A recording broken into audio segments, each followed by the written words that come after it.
They had a good game at first, and then they slowly started falling apart. And but last minute of the game, Tom Brady led the offense down field and got us a game-winning touchdown with like 3 seconds left. And we won by like a single point. Yeah. But it was a team we were supposed to absolutely annihilate, which is like our main rival.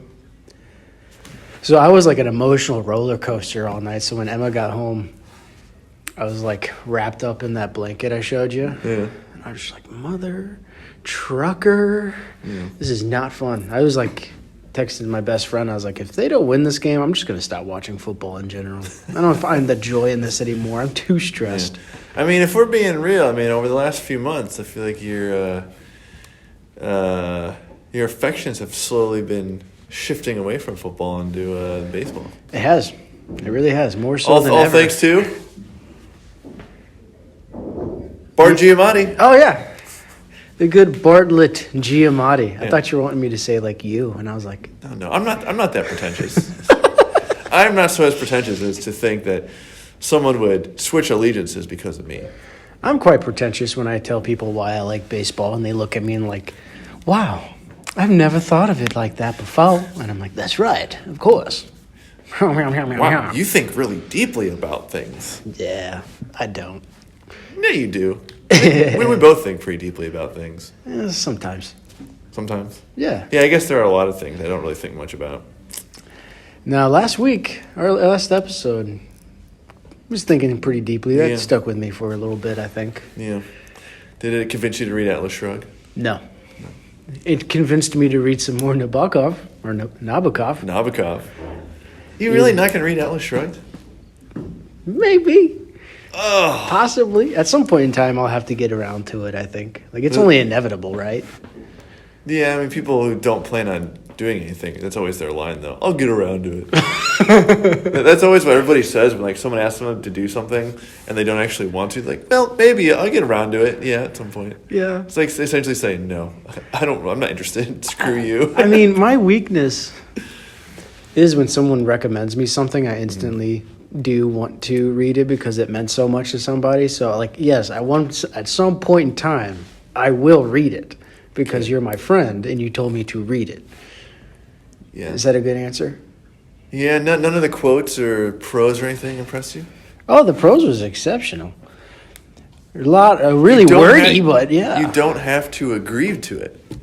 You don't have to agree to the ideas. Right. You're just being exposed to them. Which, in a sense, would make me more aware. Here we go. I got it. I got it. Are you scared that you will agree with it after reading through it and it will change everything? Nah. I think what I'm more afraid of is dedicating so much of my, 1,000 pages for something that I kind of just 1,200 actually. 1,200 pages worth of something that I'm like, it could be beautifully woven and everything, but I don't agree with it. So why am I reading this? Because it's great prose.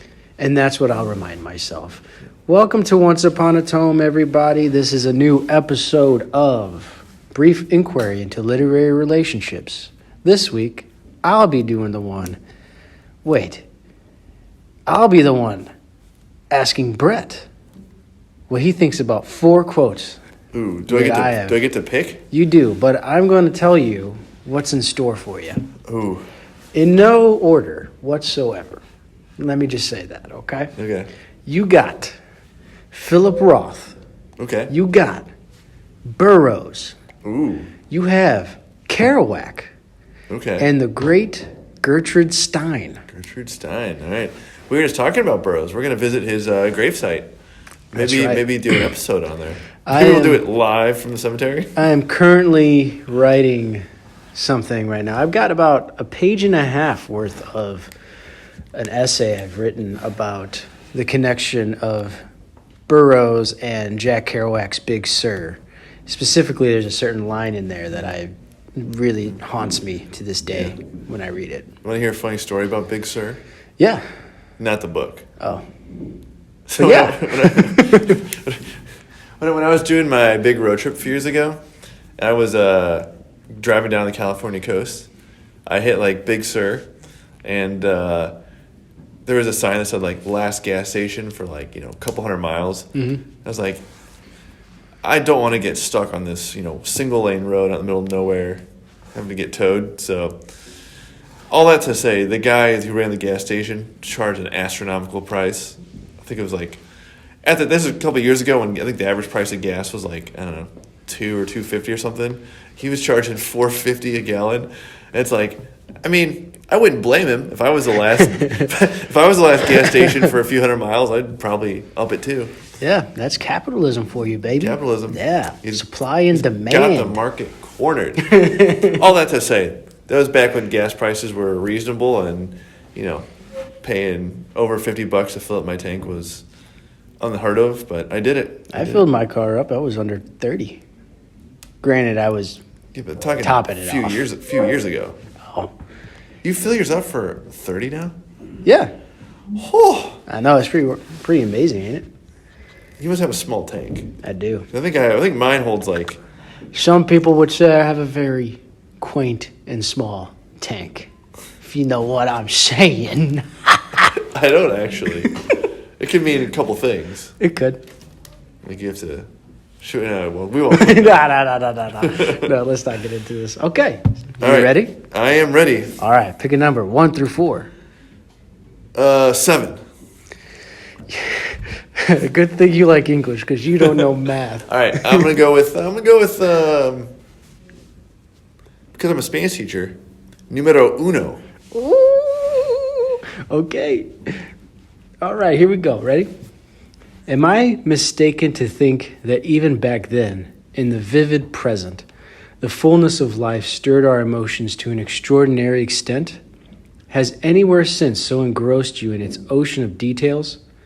The detail, the immensity of detail, the force of the detail, the weight of the detail, the rich endlessness of detail surrounding you in your young life, like the 6 feet of dirt that'll be packed on your grave when you're dead.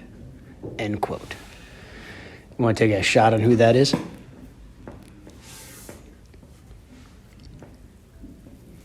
Ooh. I'm going with Kerouac. Oh, good guess, but no, sir. Philip Roth. Philip Roth. Dang it, that was my gut because that was the first name you read. But then Always. it sounded a lot like the quote you read from On the Road in our previous episode. It kind of is. Yeah. With its, over Yeah, and over again, the same kind of, Same kind of feel to it. yeah. And I mean, repeating detail. Anyway, that's from American Pastoral, which Nice. I'm currently reading. That's one of No, my it highlights is. I made. I was like, dang. It is on my shelf. You know what? So far, I'd highly recommend it. Like, it's quite exceptional. Yeah. It's...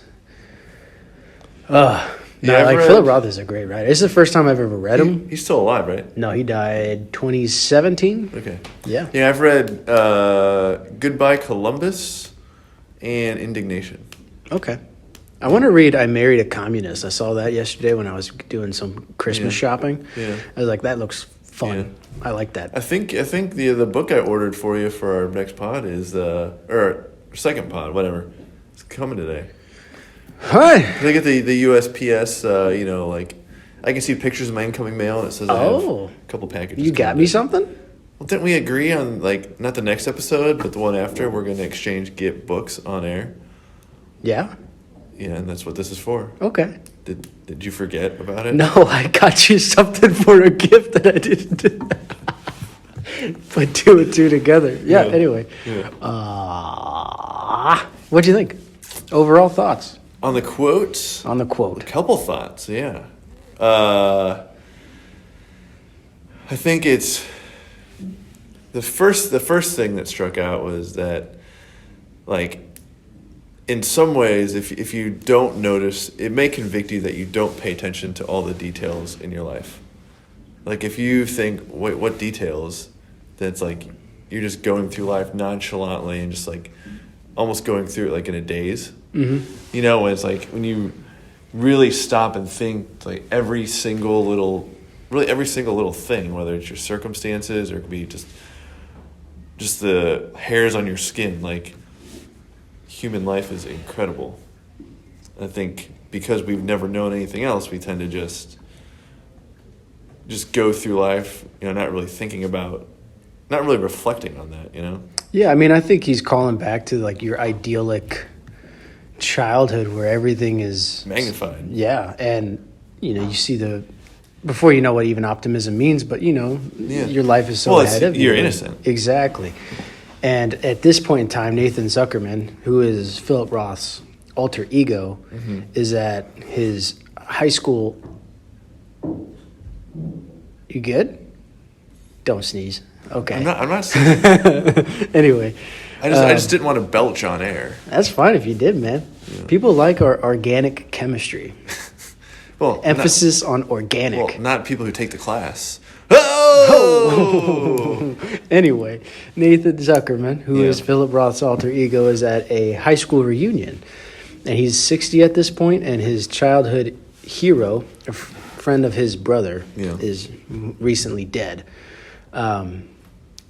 So it's just his ruminations about all of that. So I think when you face your twilight of your life, the innocence of your childhood and how everything is new to you without fully accepting that it's new, you know, that'll hit you because that's what you'll long for more. It's like, you know, there'll be a point, maybe not a point, but it's like, you know, as you grow older and experience more things, like, really the less you find funny. Mm-hmm. It's something you have to fight against, like keeping your sense of humor. Because when you're a kid, you know, everything is new. And to a certain extent, I mean, as you grow older, there's fewer and fewer new things that you're experiencing. And, like, that's what makes things funny is that they're new. Right. You know, like, if a joke's funny, you're making a new connection or it's, like, a new scenario. But, like, the older you get, the more of those you've seen, the fewer there are to surprise you, you know? Yeah. I think one of my biggest fears in life is that I'll become a cynical old man. Yeah. You know? Not looking forward to anything and not connecting with, you know, whatever's going on during that time period. If we're still alive at that point, who knows? Nothing's certain. Yeah, if in an unsaid year we're still here, you know. That'd be great. Yeah. Speaking of end of the world. Oh, yeah. We're going to see White Noise on Monday, right? That's right. I'm pretty excited about that. If you have not read White Noise yet, go read it before Monday, then go see the new Noah Baumbach film. Good luck getting it or reading it before Monday. But yeah, highly recommend White Noise. It was my first DeLillo book. Yeah, mine too. Well, my only one so far, but I've read his recent one, The Silence. And it's like paper thin, like very thin. Is it a novella? You could say it's a novella. I really want to It's the price of a full-on freaking book, but I borrowed it, so. I want to read, what's his second big one? The one that's like a tome? Underworld, yeah. Yeah. I want to read the one, I think it's like Libra. Yeah, it's I've heard good things about that. Lee Harvey Oswald, in a sense. Historical fiction. Yeah, that'd be fun. Yeah. Anything else? Any other remarks? Let's see.